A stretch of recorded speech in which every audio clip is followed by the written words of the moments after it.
This video sponsored by EduQuest. இது online courses provide பண்ணுற கம்பெனி. இதில் நிறைய ஆன்லைன் கோர்சஸ் இருக்குது. Advance marketing combo, digital marketing student combo, accounting and GST combo, advanced stock marketing, இன்னும் நிறைய கோர்சஸ் இருக்குது. இந்த வீடியோ உங்களுக்கு ரொம்ப யூஸ்ஃபுல்லாக இருக்கும். இதோட லிங்க் உங்களுக்கு டிஸ்கிரிப்ஷனில் கொடுக்குறேன். தேவைப்படுறவங்க யூஸ் பண்ணி பாருங்கள். The struggle to find courses that truly speak your language, it's finally over. Welcome to EduQuest, where learning is made just for you. At EduQuest, we bring you a wide range of online courses, from career building programs to skill boosting masterclasses, all in your regional language. Because we believe language should never be a barrier to success. Our courses are tailor made after understanding what today's learners really need. So why wait? Start learning the smarter, simpler way only with EduQuest.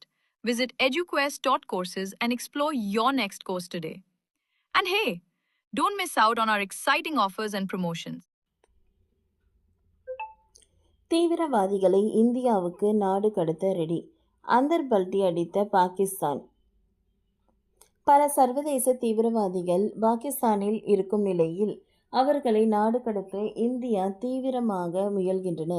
இருப்பினும் பாகிஸ்தான் தொடர்ந்து மறுத்து வருகிறது. இதற்கிடையே சர்வதேச தீவிரவாதிகளான Hafiz Zayed மற்றும் மசூத் அசார் ஆகியோர் நாடு கடத்துவதில் தனக்கு எந்த ஒரு ஆட்சேபனையும் இல்லை என்று பாகிஸ்தான் முன்னாள் வெளியுறவுத்துறை அமைச்சர் பிலாவல் பூட்டோ கூறியிருக்கிறார். பல காலமாகவே எல்லை தாண்டிய தீவிரவாதிகளுக்கு பாகிஸ்தான் ஆதரவு அளித்து வருகிறது. இந்தியாவில் நாச வேலையில் ஈடுபடும் தீவிரவாதிகளுக்கு பாகிஸ்தான் உதவிகளை செய்து வருகிறது.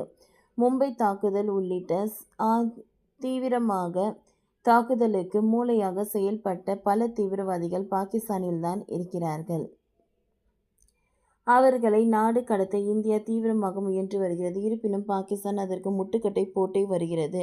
இதற்கிடையே சமீபத்தில் செய்தியாளர்களிடம் பேசிய பாகிஸ்தான் முன்னாள் வெளியுறவுத்துறை அமைச்சர் பிலாவல் பூட்டோ மொத்தமாக நேர்மாறாக சில கருத்துக்களை கூறியிருக்கிறார். ஹபீஸ் சயீத் மற்றும் மசூத் அசார் போன்ற பயங்கரவாதிகளை இந்தியாவுக்கு நாடு கடத்துவதற்கு பாகிஸ்தான் ஆட்சேபனை தெரிவிக்கவில்லை என்றும் பரஸ்பர நம்பிக்கையை ஏற்படுத்தும் இது போன்ற நடவடிக்கைகளுக்கு தயாராக இருப்பதாகவும் அவர் தெரிவித்தார். முன்னதாக அல் ஜசீரா செய்தி நிறுவனத்திற்கு பிலாவல் பூட்டோ அளித்த பேட்டியில் இந்தியா ஒத்துழைப்பு வழங்க முன்வந்தால் பாகிஸ்தான் குறிப்பிட்ட நபர்களை இந்தியாவிற்கு நாடு கடத்த தயாராக உள்ளது.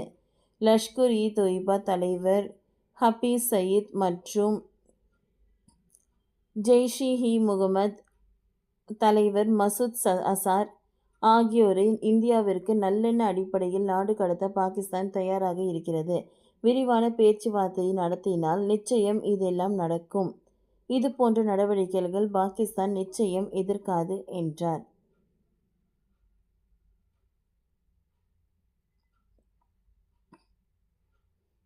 ஹபீஸ் சயீத் மற்றும் மசூத் அசார் பாகிஸ்தானிலேயே சுதந்திரமாக உலா வருவதாக சொல்லப்படுகிறது.